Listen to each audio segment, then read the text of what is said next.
এক শকুনের বাচ্চা তার বাপের কাছে বায়না ধরল, বাবা, আমি মানুষের মাংস খাবো। শকুন বলল, ঠিক আছে বেটা, সন্ধ্যার সময় এনে দেব। শকুন উড়ে গেল, আর আসার সময় মুখে এক টুকরো শূকরের মাংস নিয়ে এসে বাসায় রাখল। বাচ্চা বলল, বাবা, এটা তো শূকরের মাংস, আমি মানুষের মাংস খেতে চাই। বাপ বলল, অপেক্ষা করো বাবা। শকুনটা আবার উড়ে গেল, আর আসার সময় এক মরা গরুর মাংস নিয়ে এলো। বাচ্চা বলল, আরে, এটা তো গরুর মাংস নিয়ে এসেছ, মানুষের মাংস কোথায়?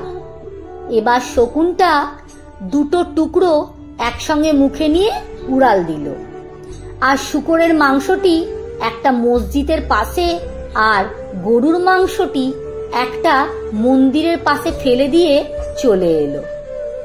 কিছুক্ষণের মধ্যেই সেখানে শুরু হলো দাঙ্গা। কয়েকশো মানুষের ড্যাশ পড়ে গেল। তখন গাছের ডাল থেকে নেমে বাপ বেটা মিলে খুব তৃপ্তিতে মানুষের মাংস খেলো।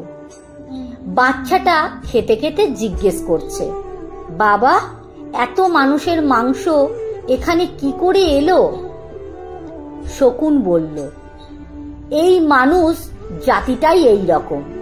সৃষ্টিকর্তা এদেরকে সৃষ্টির সেরা জীব মানুষ হিসাবে সৃষ্টি করেছেন, কিন্তু ধর্ম আর রাজনীতির নামে এদেরকে আমাদের থেকেও হিংস্র বানানো যেতে পারে।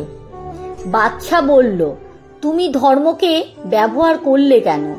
কতগুলো নিরীহ লোক মারা গেল, রাজনীতি করলেই পারতে। বাবা হেসে উত্তর দিল, তাতেও নিরীহ লোকগুলোই মারা পড়ত। ধর্মটা আবেগের জায়গা, তাই ফলাফলটাও তাৎক্ষণিক। তুমি আজই খেতে চেয়েছিলে। রাজনীতিটা কুটিল এবং জটিল, এটি শুরু হতে সময় নেয়, কিন্তু হলে আর থামে না। বাচ্চা বলল, তোমার অনেক বুদ্ধি বাবা। শকুন, আরে ধুর, এটা তো আমি মানুষের কাছ থেকেই শিখেছি। এদের একটা অংশ যখনই কোনো অনিষ্ট করার চেষ্টায় ব্যর্থ হয়, তখনই সহজ রাস্তা হিসাবে হয় ধর্মকে নয়তো রাজনীতিকে ব্যবহার করে। লেখা সংগৃহীত, পাঠে অঞ্জু বিশ্বাস। ভিডিওটি ভালো লাগলে একটু লাইক করবেন।